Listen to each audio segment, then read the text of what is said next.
बिहार इस वक्त पानी की मार झेल रहा है। राज्य के कई जिले बाढ़ से प्रभावित हैं। उन्हीं में से एक जिला है मुजफ्फरपुर, जहां कुदरत ने ऐसा कहर बरपाया है कि सब कुछ तबाह हो गया है। हालात ऐसे हो गए हैं कि लोगों के पास खाने तक को नहीं है। देखिए न्यूज़ 24 संवाददाता सौरभ कुमार की ये स्पेशल रिपोर्ट। खाना पीना का साधन नहीं है, बनाने का साधन नहीं है, राशन लाने के लिए भी दिक्कत हो रहा है। बहुत डर लगता है कि जीवन कैसे जिया जाए, बड़ी मुश्किल में। सरकार के इस पर ध्यान ही नहीं है कि कम से कम आकर हम आम जनता को देखा जाए। खाना बनाने का साधन नहीं है, कैसे हम सब खाना बनाए खाएंगे, कैसे हम सब बाहर भीतर जाएंगे, सब्जी कैसे लाएंगे, कैसे खाएंगे। सहायता क्या मिल रही है इसका अंदाजा आप लगा सकते हैं कि एक भी नाव भी अभी तक हम लोग के पास नहीं आया। ये वो दर्द है जो इस वक्त सरकार के कानों तक नहीं पहुंच रहा। प्रशासन सुस्त है, जनता पस्त है और शासन मस्त है। बिहार, बाढ़ और बर्बादी, मानो अब ये शब्द इस राज्य के लिए आम बात हो गए हैं। बिहार में बाढ़ हर साल आती है, हर बार अव्यवस्थाओं की बात सामने आती है और फिर सामने आती है सरकार की वो दलीलें जो पानी से परेशान इस जनता के लिए किसी काम की नहीं। बिहार एक तरफ कोरोना से परेशान है तो दूसरी तरफ बिहार में बाढ़ जो है वह लाखों लोगों को बेघर कर दिया है। इस वक्त मैं मौजूद हूं मुजफ्फरपुर जिले में। आप देख सकते हैं यहाँ पर चारों तरफ बाढ़ का जो पानी है चारों तरफ गांव को घेर चुका है। गांव जो है वह पूरा का पूरा जलमग्न हो गया है। हालांकि काफ़ी सारे जो लोग हैं वह गांव को छोड़कर एनएच पर शरण ले रखा है, लेकिन अभी भी कई लोग जो हैं वह गांव में हैं, लेकिन उनके घरों में पानी जो है वह पूरी तरीके से घुस चुका है। बिहार में बाढ़ को आए हुए कई दिन बीत चुके हैं। जैसे तैसे कुछ लोगों ने खुद को पानी से बचाया। जब तक पानी कम नहीं हो जाता तब तक के लिए नेशनल हाईवे ही इनका घर है, सड़क बिस्तर और खुला आसमान इनके लिए छत। फिलहाल यही खाना है और यही सोना है। बहुत डर लगता है कि जीवन कैसे जिया जाए, बड़ी मुश्किल में। सरकार के इस पर ध्यान ही नहीं है कि कम से कम आकर हम आम जनता को देखा जाए। और हर सरकार को सब मालूम है कि हर जगह बाढ़, लेकिन हमारे यहाँ तक अभी सरकार को ध्यान ही नहीं है। सर आप आए हैं तो देख रहे हैं, चाहे कुछ हम बोल रहे हैं, हम अपनी बात अपने ही बोलते हैं या अपने में शेयर करते हैं। सरकार को उसे कोई ध्यान ही नहीं।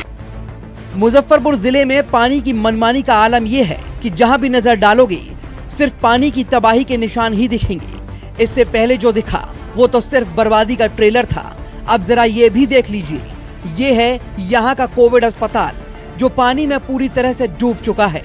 सरकार की तरफ से किसी भी मदद की आस नहीं है, इसलिए गांव के लोगों से जो कुछ बन पा रहा है एक दूसरे के लिए कर रहे हैं। उत्तर बिहार में बाढ़ का कहर लगातार जारी है। इस वक्त मैं मौजूद हूं मुजफ्फरपुर जिले में। आप देख सकते हैं पूरा का पूरा गांव जो है वह डूब चुका है।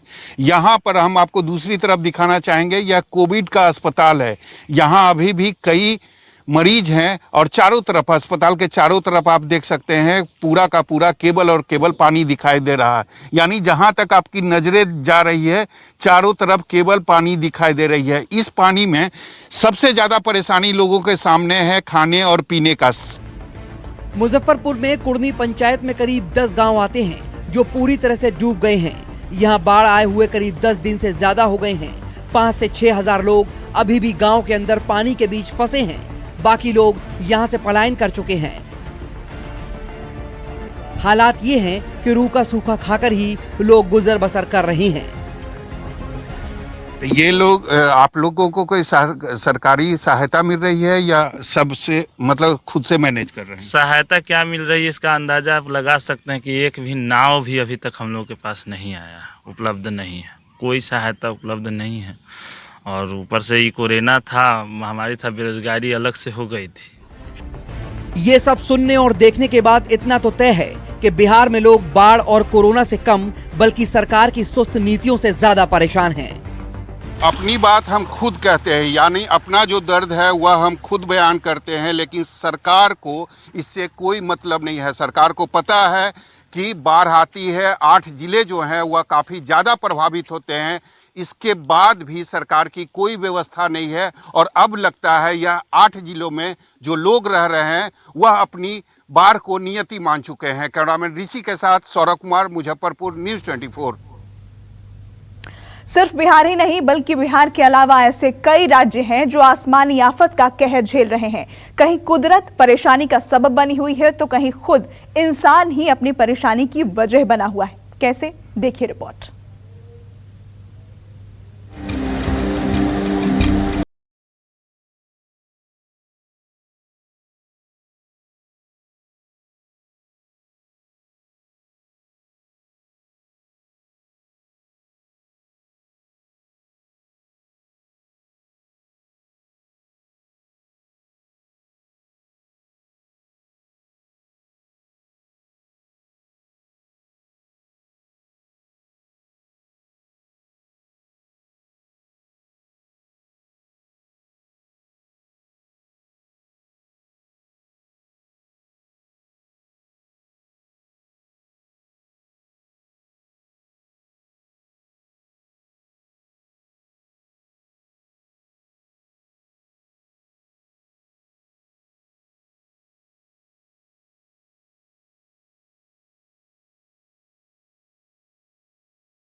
लड़की आई थी 6 करीब थी, जिसमें 2 मैन उसमें चली गई थी, मैन पत्थर पे बहाव वाले में।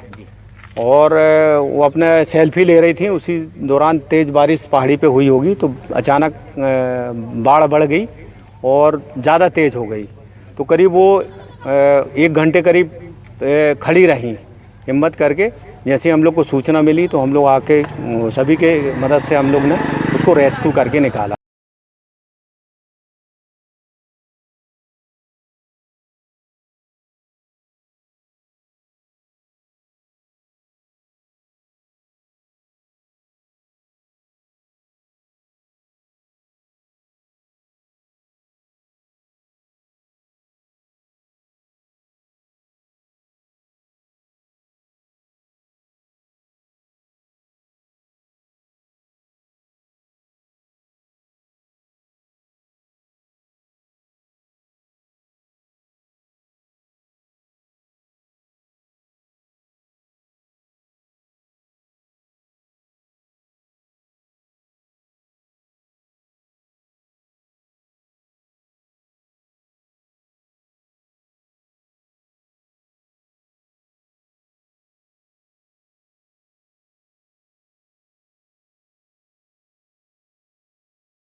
गंज की है, जहां बाढ़ के पानी ने सब कुछ तबाह कर दिया है। नेपाल से 4.5 लाख क्यूसेक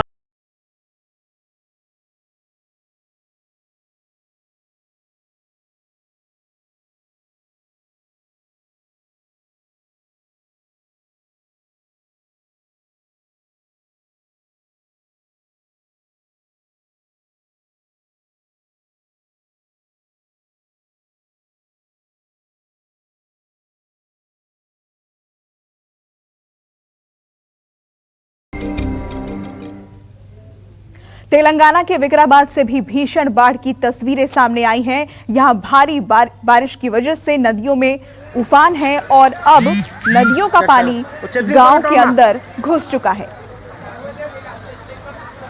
ये दो तस्वीरें आप देख रहे हैं, सड़कों पर किस तरह सैलाब नदी बह रही है सड़क पर, और दूसरी तस्वीर जिसमें लोगों के घरों के अंदर तक पानी घुस चुका है। ये तस्वीरें तेलंगाना की है। तेलंगाना पर भी बाढ़ का संकट मंडरा रहा है। सभी नदियां वहां उफान पर हैं और जिसकी वजह से घरों के अंदर तक पानी घुस चुका है। छतरी ऊपर उठाओ माँ और बच्चे को बताओ।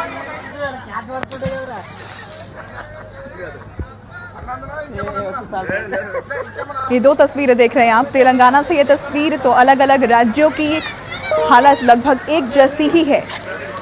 बारिश के बाद बाढ़ जैसे हालात बने हुए हैं। और बच्चे को बताओ। कानपुर अपहरण और हत्याकांड में पुलिस का बयान सामने आ गया है। आईजी मोहित अग्रवाल ने कहा कि 22 जून को अपहरण हुआ और 27 जून की सुबह हत्या हो गई थी। 5 किडनैपर्स को गिरफ्तार कर लिया गया है और वारदात में 2 महिलाएं भी शामिल हैं। तो कानपुर अपहरण और हत्याकांड को लेकर बयान अब सामने आ गया है। एक व्यक्ति का अपहरण कर लिया गया था पिछले महीने। उसके बाद लगातार पुलिस इसके अपहरणकर्ताओं की गिरफ्तारी का प्रयास कर रही थी। उसमें कल पुलिस को 5 अभियुक्तों को गिरफ्तार करने में सफलता हासिल हुई है। इसमें ज्ञानेंद्र यादव, कुलदीप, नीलू, रामजी और प्रीति, ये 5 अभियुक्त इसमें गिरफ्तार हुए हैं। इस घटना का मास्टरमाइंड ज्ञानेंद्र यादव निकला है, जिसने अपने अन्य साथियों के साथ मिलकर के ये योजना बनाई थी अपहरण करने की। इसमें जो 2 मुख्य अभियुक्त और पकड़े गए हैं, कुलदीप और रामजी, ये अपहृत व्यक्ति संजीत यादव के साथ, जिस लैब में संजीत यादव काम करता था, पूर्व में उसी लैब में ये व्यक्ति भी काम करते थे और पूर्व से ही इस अपहृत व्यक्ति के जानकार थे, उसके दोस्त थे। लोगों ने योजनाबद्ध तरीके से एक मकान किराए पर लिया, जिसमें 2 महिलाओं का भी इन्वॉल्वमेंट आया है, जिसमें से एक महिला गिरफ्तार की जा चुकी है। अपहरण करने के बाद 22 तारीख को इन्होंने अपहृत व्यक्ति को उस मकान में रखा। 26 तारीख की रात्रि में, 26 जून की रात्रि में जब अपहृत व्यक्ति ने भागने का प्रयास किया, तो उसके पश्चात इन लोगों ने निर्णय लिया कि इस व्यक्ति को मार दिया जाए और 27 तारीख की सुबह ही इस व्यक्ति की इन्होंने गला दबा करके हत्या कर दी। इसके बाद नहर में इसके डेड बॉडी को इन्होंने फेंक दिया। इस पूरी घटना में ज्ञानेंद्र यादव की गाड़ी, जो फोर्ड गाड़ी थी, उस गाड़ी का प्रयोग इन्होंने इस व्यक्ति को अपहरण करने के लिए किया था। और इधर परिवार का आरोप है कि पुलिस ने मामले में फिरौती भी दिलवाई, बावजूद इसके युवक की जान नहीं बचा पाई। और आरोप है कि पुलिस के कहने पर ही उन्होंने 13 जुलाई को फिरौती की 30 लाख की रकम भी दी थी, लेकिन संजीत नहीं लौटा। इस मामले में गिरफ्तार किए गए आरोपियों से पूछताछ में पता चला है कि संजीत की 27 जून की सुबह हत्या कर दी गई थी और 29 जून को फिरौती की मांग की गई थी। को बैठा लेना 1 महीना तक, इनने उससे कुछ नहीं बात पूछी। उनको न दरोगा बुलवाओ, ने खा लिया, मिलके खा लिया, पैसा लेके खा लिया, पैसा लेके खा लिया। पूरा स्टाफ की बात थी, स्टाफ की बात थी। अरे भाई मेरे साथ नहीं लगा। इंस्पेक्टर आपके घर पे आए हुए थे, क्या बात हुई, आपसे क्या बताया? कुछ नहीं बताया, बस यही कहते रहे उसको पहचानो। क्या हम पहचाने, मेरे भाई के हत्यारे हैं। रंजीत राय को। क्या लगता है भाई आप? रंजीत राय को, चौकी इंचार्ज को कारागार में डाला जाए, उन दोनों को, हत्यारों को। किसको असल जिम्मेदार मानते हो आप? पुलिस प्रशासन को, रंजीत राय को, मैडम को, राजेश को, ये तीनों मेरे साथ गेम करते रहे। तो परिवार ने भले ही फिरौती देने की बात कही है, लेकिन पुलिस ने साफ साफ कहा है कि आरोपियों ने पैसे की बात नहीं कबूली है। पैसे के बारे में जो कन्फ्यूजन है, अभी तक की जो जांच है, जो पुलिस पार्टी ने ऑपरेशन किया था, उनके बयानात के आधार पर, मुलजिमों के बयानात के आधार पर अभी तक की हमारी विवेचना के अनुसार कोई पैसा नहीं दिया गया है। फिर भी इस बिंदु पर परिवार वाले चूंकि आरोप लगा रहे हैं, पहले उन्होंने एक बार कहा था पैसा नहीं दिया, बाद में उन्होंने कहा पैसा दिया, तो हर बिंदु पर जांच होगी। अगर पैसा दिया गया है तो वो भी किसी न किसी तरीके से इन मुलजिमों से बरामद होगा। और इस पूरे मामले पर, कानपुर मामले में कांग्रेस महासचिव प्रियंका गांधी ने यूपी की कानपुर की कानून व्यवस्था पर सवाल उठाए हैं। उन्होंने ट्वीट किया है और ट्वीट में उन्होंने लिखा है कि उत्तर प्रदेश में कानून व्यवस्था दम तोड़ चुकी है। ये प्रियंका गांधी का ट्वीट है। आम लोगों की जान लेकर अब इसकी मुनादी की जा रही है। घर हो, सड़क हो, ऑफिस हो, कोई भी खुद को सुरक्षित महसूस नहीं करता। विक्रम जोशी के बाद अब कानपुर में अपहृत संजीव यादव की हत्या हुई। पुलिस ने किडनैपर्स को पैसे भी दिलवाए और उनकी हत्या कर दी गई। एक नया गुंडा राज आया है। इस जंगल राज में कानून व्यवस्था गुंडों के सामने सरेंडर कर चुकी है।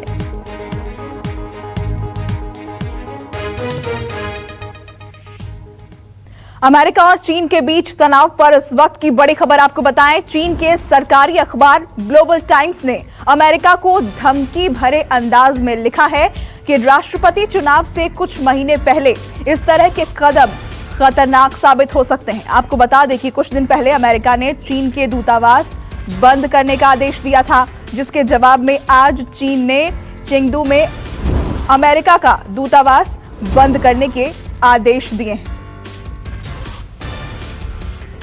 और संजीव त्रिवेदी हमारे सहयोगी इस वक्त हमारे साथ फोन लाइन पर जुड़ गए हैं। संजीव, किस तरह से देखते हैं आप चीन की इस धमकी को?